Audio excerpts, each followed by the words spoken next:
Boa noite, galera que nos acompanha ao vivo aqui no meu Instagram. Beleza? Novo de loja, primeira de luxo, só o Babalu, só o Mi da Pipoca.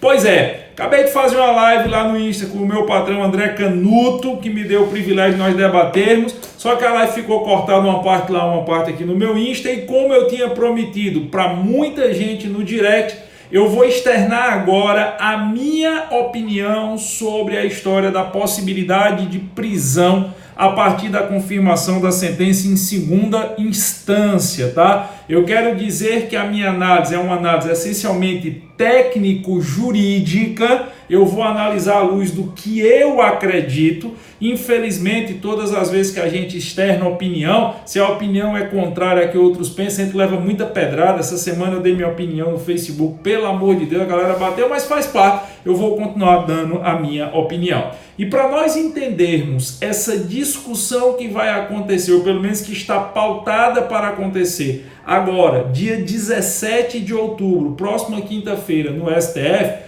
nós precisamos fazer uma retrospectiva que começa lá em 2009.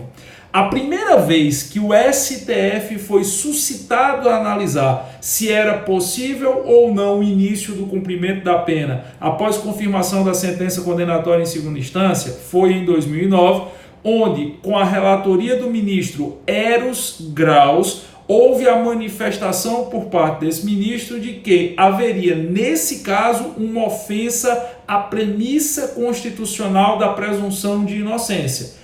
Em 2009, o STF, mediante relatoria do excelentíssimo senhor ministro Eros Graus, entendeu que você prender alguém após sentença confirmatória em segunda instância ofenderia a presunção de inocência, que diz que todos são inocentes até que exista sentença condenatória transitada e julgada, e que só seria possível alguém começar a cumprir pena a partir daí.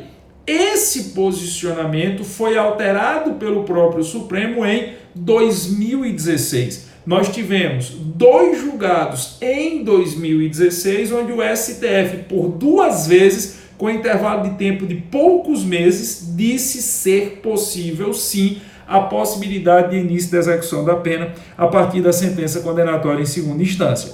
E houve uma discussão sobre a afirmação ou não do mérito dessa tese, que foi pautado agora para a próxima quinta-feira. O que é que eu entendo sobre isso? O que é a minha opinião pessoal no exercício da minha liberdade de professor, no exercício da minha liberdade de cátedra? Eu acho que o excelentíssimo senhor ministro Eros Graus, lá em 2009, fez, com todo respeito, uma interpretação equivocada da premissa constitucional. Por que eu penso assim? Por que eu entendo assim?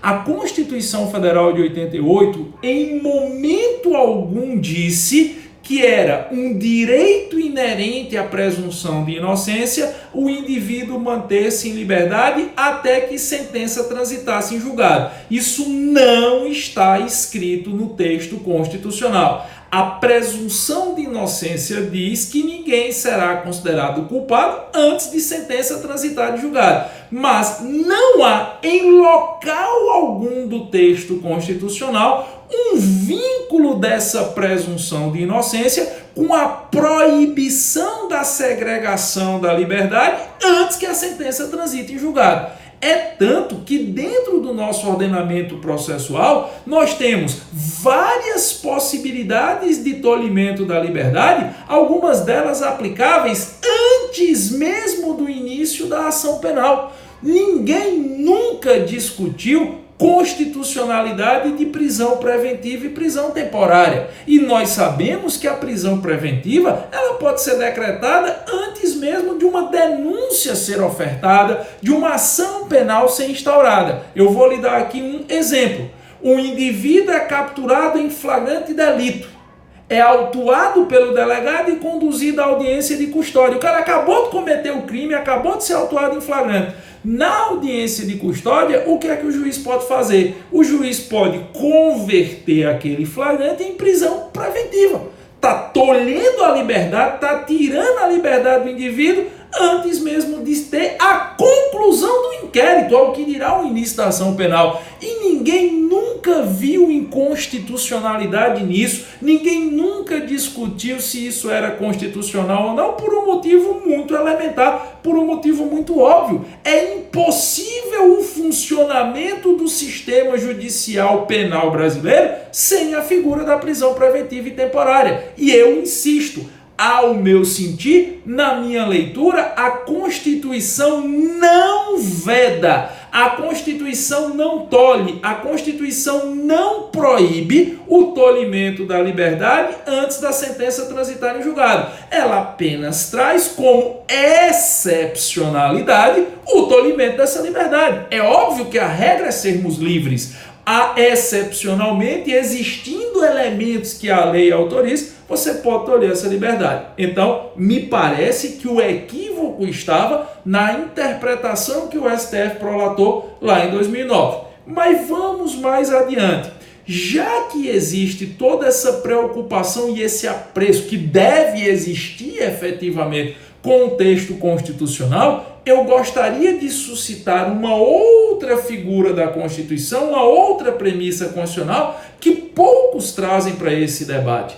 A Constituição, ela não criou 4 graus jurisdicionais quanto ao mérito. De novo, a Constituição não criou, estou negando, não criou 4 graus jurisdicionais quanto ao mérito. A Constituição tem 2 graus de jurisdição contra o mérito. O juiz singular, o juiz originário do processo e a alçada recursal.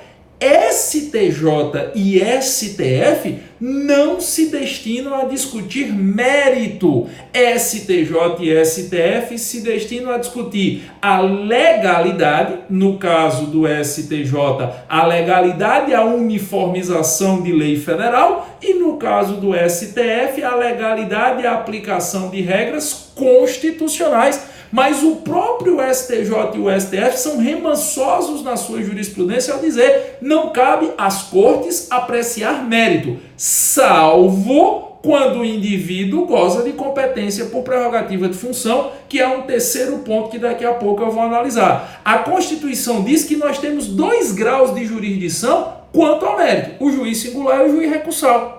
Findo esses 2 graus possíveis, não há mais discussão de mérito. O que é que significa isso em bom português? Significa que, para a Constituição de 88, se o cara foi condenado pelo juiz singular e a sentença condenatória foi confirmada pelo órgão recursal, o mérito se decidiu. O cara cometeu crime. A justiça se manifestou que o indivíduo cometeu crime. E se está decidido que ele cometeu crime, a consequência lógica do crime é a execução da pena. Essa interpretação muita gente está se furtando a fazer. Ah, professor, mas a Constituição estabeleceu o recurso especial, o recurso extraordinário ao STJ e ao STF. Sim, estabeleceu, mas sem efeito suspensivo. Por quê? Porque a discussão não é de mérito. Se existisse alguma dúvida quanto ao mérito, não haveria, a possibilidade de efeito suspensivo no recurso extraordinário ou especial. Mas se a Constituição não os doutou de efeito suspensivo, é porque ela entende que eles não vão mais discutir mérito, eles vão discutir uma eventual ilegalidade formal não apreciada nas instâncias inferiores. Resumindo, ao meu sentir, não existe nenhuma vedação constitucional à possibilidade de início da segregação cautelar a título de execução de pena depois da sentença condenatória ser confirmada em grau recursal. Eu estou vendo muita gente dizendo: todos devem ficar em liberdade até que a sentença transite em julgado. Se fosse assim, você teria que extinguir por inconstitucionalidade inerente a prisão preventiva, a prisão temporária e a própria possibilidade de lavratura de auto de prisão em flagrante delito. A Constituição não diz isso. A presunção de inocência não se confunde com a liberdade plena até o trânsito em julgado. A presunção de inocência traz como consequência lógica e hermenêutica, como consequência, eu diria até propedêutica, que a regra é estar livre. Mas se eu tenho elementos que comprovam e que confirmam a ocorrência de crime e o mérito é confirmado de forma definitiva após a apreciação e a finalização dos recursos em segunda instância, não há mais o que discutir, que se inicia a execução da pena. Esse é o meu entendimento. Aí algumas pessoas trazem um terceiro argumento. Algumas pessoas chegam e dizem, mas professor, existem pessoas que gozam de competência por prerrogativa de função. Ok? Existem pessoas que já são julgadas diretamente em face do STJ ou do STF. Por exemplo, um governador de estado em uma infração penal comum, ele é julgado pelo STJ. Um senador, um deputado federal numa infração penal comum é julgado pelo STF. Perfeito, gozam de competência por prerrogativa de função. E essas pessoas não teriam direito a um recurso, professor? Veja, tudo na vida e no processo penal é baseado numa lógica de bônus e ônus. O bônus da competência por prerrogativa de função é a proteção das pessoas que exercem funções essenciais nos três poderes contra uma litigação excessiva. Galera, nós vivemos um sistema político esquizofrênico. Nós vivemos um sistema político de bang-bang. Nós vivemos um sistema político que, se você perde uma eleição, você vai fazer de tudo para que quem ganhou a eleição não governe, e quem ganhou a eleição vai fazer de tudo para quem perdeu nunca mais volte ao poder. Você já imaginou, por exemplo, se um presidente da República, se um ministro do STF, se um ministro de Estado, se um deputado e um senador, ele pudesse ser processado por um juiz singular de uma comarca ou de uma seção da Justiça Federal? Você teria 500, 600, 700 processos demandando contra essas pessoas no primeiro mês de governo. Essas pessoas iam viver única e exclusivamente para combater essa hiperlitigação contra elas. Então é natural que, pela função precípua que esses indivíduos desempenhem perante a estrutura do Estado brasileiro, é natural que eles tenham o direito de ser julgados por órgãos jurisdicionais em tese mais experientes, mais maduros, mais revestidos de estrutura. Então, me parece que para a conjuntura da sociedade brasileira, a competência por prerrogativa da função é um mal necessário. Seria pior sem ela. Só que eu lhe digo, é bônus e ônus. Qual é o ônus? Quem goza de competência por prerrogativa de função perde o direito ao duplo grau de jurisdição. Ou, em bom português, quem goza de competência por prerrogativa da função não tem direito a um outro órgão de reanálise. Se o cara já vai ser julgado originariamente perante o STF, se o STF o condená-lo ou inocentá-lo, não cabe um outro órgão de reanálise, até porque acima do STF não tem ninguém. Então, eu não consigo enxergar argumentos de cunho constitucional ou argumentos até mesmo de cunho factual processual que de alguma forma eive de vício ou invalide a execução da pena a partir da confirmação da sentença condenatória em segunda instância. E advogo a minha tese em cima do fato de que o STJ e o STF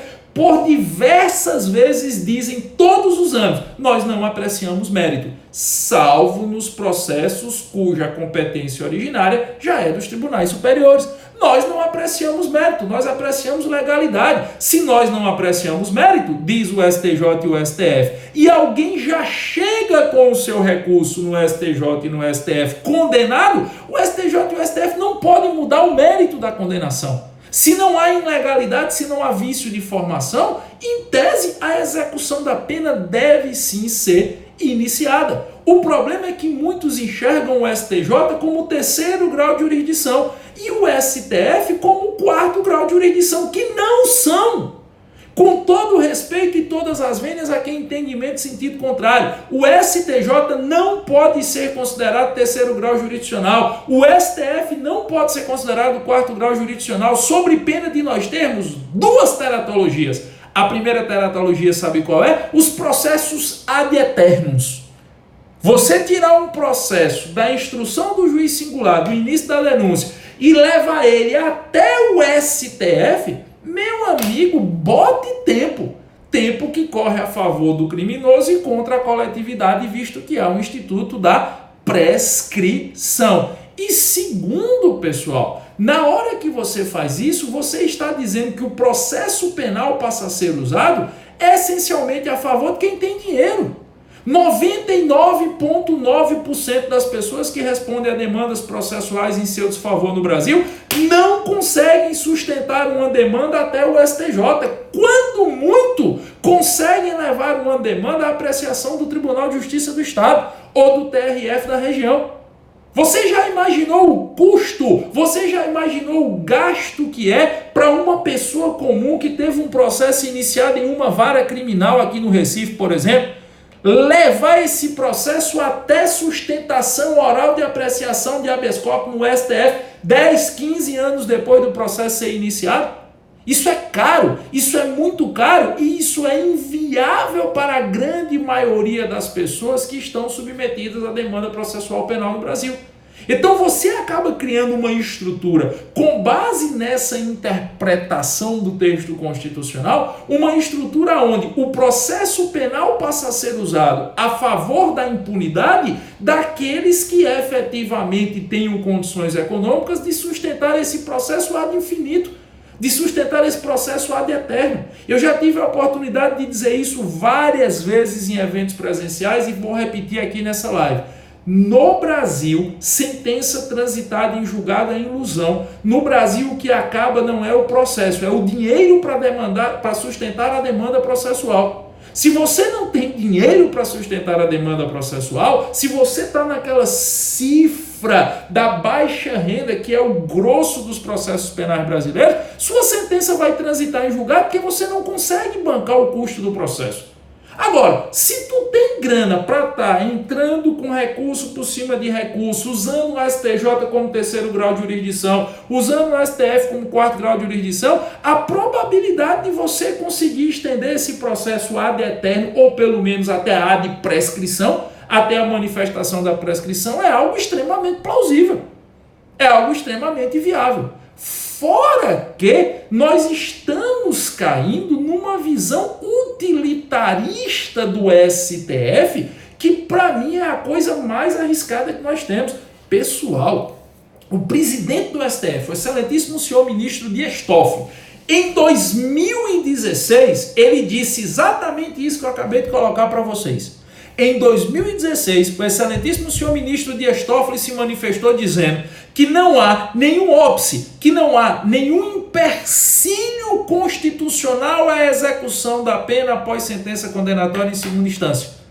O excelentíssimo senhor ministro Gilmar Mendes se manifestou sobre isso em 2015. Não há nenhum óbice, não há nenhum empecilho quanto à execução da pena em segunda instância. Hoje, você pega a postura do mesmo ministro Gilmar Mendes e do mesmo ministro Dias Toffoli, a postura deles é diametralmente oposta aos argumentos que os mesmos usaram há 2 ou 3 anos atrás. Ô professor, mas é possível a pessoa mudar de opinião? Sim, é possível a pessoa mudar de opinião, mas com todo respeito aos ministros, me parece muito pouco razoável, sobre uma premissa constitucional basilar, você mudar de opinião em 2 ou 3 anos. Eu estou falando do artigo 5º da Constituição, eu estou falando de uma coisa que acontece todos os dias Brasil afora, que é a execução da pena em segunda instância. Você mudar essa posição em tão curto espaço de tempo, ou demonstra uma profunda insegurança jurídica e institucional, ou demonstra um utilitarismo do momento em que você vai julgar. E o que é que eu chamo utilitarismo? É você adequar e manejar os argumentos jurídicos dependendo da pessoa que está sendo submetida a julgamento. E isso vai de encontro à premissa elementar do Estado de Direito. O Estado de Direito parte da seguinte premissa: não me interessa se é João, José ou Pedro. A regra processual deve ser a mesma para todos. A regra processual deve ser a mesma, independente de quem esteja submetido àquele julgamento. E mudar bruscamente, à luz desse utilitarismo, uma visão e uma interpretação de uma premissa constitucional tão básica e elementar, num curto espaço de tempo, e quando eu digo curto espaço de tempo, no caso do Dias Toffoli, eu estou falando de menos de 3 anos, me parece algo extremamente temerário. Até porque, Qual é a segurança que o direito e os operadores do direito penal terão de que daqui a 1 ano ou 2 essa percepção também não seja modificada? Nós sabemos que, em média, um processo penal demanda 3 anos e meio, 4 anos. Se eu tenho a Suprema Corte mudando seu entendimento a cada 2 anos, qual é a segurança jurídica que você tem? Qual é o recado que você dá aos juízes de piso neste caso? Só mais um detalhe também, para fechar aqui as minhas ponderações e as minhas colocações. Muita gente, principalmente no Facebook, eu vou postar essa live também no Facebook, foi numa postagem minha fazer o seguinte comentário: professor, você fala que muitos serão liberados caso o entendimento do STJ, muitos custodiados serão liberados caso o entendimento do STJ e do STF seja alterado, não foi? Foi. Mas muitos deles podem ser submetidos à prisão preventiva. Podem ser submetidos à prisão preventiva. O Fórum Nacional dos Juízes Criminais, o FONAJUC, e o CNJ, o Conselho Nacional de Justiça, estimam que, não sou eu que estou dizendo, é o FONAJUC e o CNJ, eles estimam que se o STF agora, na próxima quinta-feira, alterar seu entendimento sobre a execução da pena a partir de sentença condenatória confirmada em grau recursal, em segunda instância, você teria entre 165 mil e 170 mil pessoas que estão custodiadas, que seriam beneficiadas desse entendimento e que teriam que ser colocadas em liberdade. Aí vem o argumento: mas é possível decretar-se prisão preventiva? Sim, é possível decretar-se a prisão preventiva, só que a decretação da prisão preventiva tem que ser colocada mediante provocação. Você acha que as varas de execução penal, elas não serão inundadas em menos de 48 horas de uma enxurrada de pedido de alvará de soltura? Por óbvio que sim. Vocês acham que o Poder Judiciário não vai ser inundado de uma infinidade, uma enxurrada de pedidos de preventiva feito pelo Ministério Público? Por óbvio que sim. Só que o Judiciário, na sua base, ela não tem a menor estrutura. De novo, o Judiciário, na sua base, não tem a menor estrutura para apreciar essa demanda. O Judiciário, na sua base, não tem estrutura para apreciar o que nós temos hoje. Ao que dirá um acréscimo de uma demanda desse tamanho, duplicada, né? Porque vai ter o pleito para prender e o pleito para soltar. Então me parece temerário ao extremo, me parece arriscado, fora que, e aí eu estou externando a minha opinião, mais uma vez externando vênias a entendimentos em sentido contrário, me parece que a mensagem que você passa para a coletividade é muito ruim. Por que a mensagem que você passa para a coletividade? Veja, é possível que você tenha hoje alguém que foi denunciado, teve resposta à acusação, instrução criminal, teve memoriais, foi prolatada a sentença, interpôs-se embargo de declaração na sentença, houve a interposição do recurso de apelação subiu para o tribunal apreciou a apelação, manteve a condenação, todos os recursos possíveis no tribunal foram exauridos. É razoável se imaginar que no meio de todo mundo que passou por isso, existe algum inocente? Mas esse inocente é um ponto fora da curva. A grande regra das pessoas que passaram por todas essas demandas é que elas efetivamente cometeram crimes. Isso é óbvio.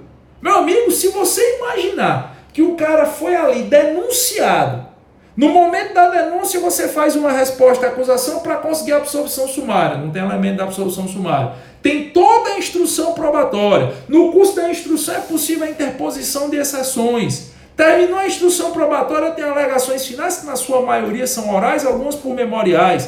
Finda tem sentença, possibilidade de embargo de declaração, possibilidade de trancamento da ação penal por HC, a apreciação da apelação, quase que um novo processo em fase recursal. Ao final de tudo isso, a probabilidade maior é que você tenha um inocente injustamente condenado ou que você tenha pessoas que efetivamente cometeram um crime.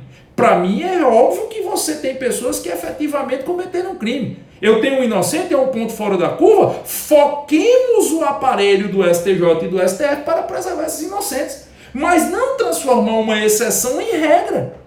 A regra é que essas pessoas cometeram crime, isso é óbvio. Isso é lógico. Não, mas devemos usar o processo penal para a proteção dos direitos. Sim. Mas você não pode, à guisa de preservar direitos, você não pode criar um processo penal ad eternum, um processo penal ad infinito, aonde o processo penal, ao invés de buscar a premissa máxima do garantismo integral, da proteção dos direitos daquele cara que cometeu o crime e da proteção da coletividade, ele se converte em um garantismo hiperbólico monocular que só protege os interesses do agente delituoso. E a coletividade fica onde? A sociedade fica onde? A imagem e a mensagem para a sociedade e a figura de prevenção geral que o direito penal tem fica onde? Eu escutei alguns juristas dizendo: o direito penal e o processo penal não devem ter prevenção geral. O direito penal e o processo penal devem se preocupar com a preservação dos direitos do acusado, porque o ius puniendi é do Estado. Ok, beleza. Então, se o direito penal não tiver função de prevenção geral e de proteção da coletividade, busquemos outros ramos do direito. O direito penal se torna inócuo. Se é para proteger só o agente delituoso, não se use o direito penal. Use-se outros meios. Use-se outros recursos, use-se outros elementos. E aí, ó, o meu patrão Clóvis Aquino, meu grande amigo Clóvis Aquino, ele foi muito preciso. Tem um mutirão judicial e quase que não anda as coisas, né, Clóvis? Imagina você jogar essa demanda toda para dentro da vara das execuções penais. Então, essa é a minha posição, esse é meu entendimento. Todo respeito a entendimentos em sentido contrário. O pessoal me ataca muito, aí o pessoal ataca muita pedrada dizendo que eu tenho esse entendimento porque eu não deveria pensar assim, deveria pensar assim. Cara, eu sou livre para pensar do meu jeito. Eu estudo todos os dias, eu dou aula todos os dias para poder ter a minha liberdade de interpretar o direito penal da minha forma. E eu acho que o direito penal, o processo penal deve ser usado para proteger os direitos do criminoso, mas também para proteger a coletividade, certo? O Eliano está dizendo: faça a máxima vênia, isso é populismo, não se trata de direito penal. Respeito sua opinião, doutor, respeito, até porque eu não tenho por que ser populista, eu não tenho vocação política nenhuma e deixo bem claro que nunca terei. Respeito sua posição, mas não é o que eu penso. Eu acho que no Brasil o crime tem que temer. Eu acho que no Brasil quem tem que ter medo não sou eu. Quem tem que ter medo não é o doutor, quem tem que ter medo não é a sociedade, quem tem que ter medo é o meliante. O meliante hoje no Brasil, ele só teme o confronto e a contenção.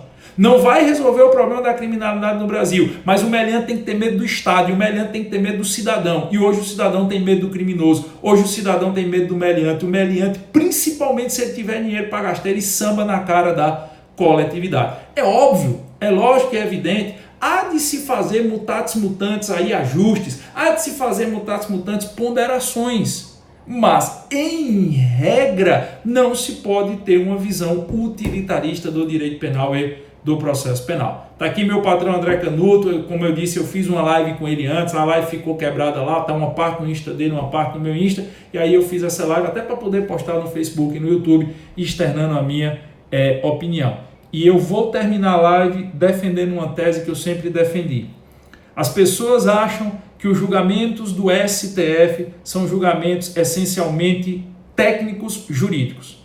Desculpe, mas o STF é composto por indicação política, passa por sabatina do Congresso Nacional. Há o componente político e, por óbvio, lógico e evidente, o STF terá vocações políticas no seu julgamento. Não deveria ter, mas terá. E assim como o STF tem vocações políticas no seu julgamento, e muitas vezes essas vocações solapam o Estado de Direito e solapam principalmente a estabilidade jurídica, acredito que cabe a quem pensa de forma diferente externar a sua opinião. Cabe a quem pensa de forma diferente mostrar argumentos diversos para que a coletividade possa criar sua ideia. E eu insisto, eu não sou o senhor da verdade, eu não sou o senhor da razão, eu não tenho a resposta para todos os males, eu tenho a minha opinião. Escute o que eu penso, escute quem pensa diferente de mim. É por isso que antes eu fiz uma live com o Canuto. Canuto, ele é advogado que está oficiando quase que diuturnamente nos tribunais superiores, defendendo habilmente os interesses dos seus constituintes dentro da letra da lei. Escute as pessoas e crie o seu conceito. Mas não repudie uma ideia porque ela é diferente da sua. E não ataque quem pensa diferente de você. Ok? Tranquilo? Beleza? Tá bom, pessoal. Um cheiro para quem for de cheiro e um abraço para quem for de abraço.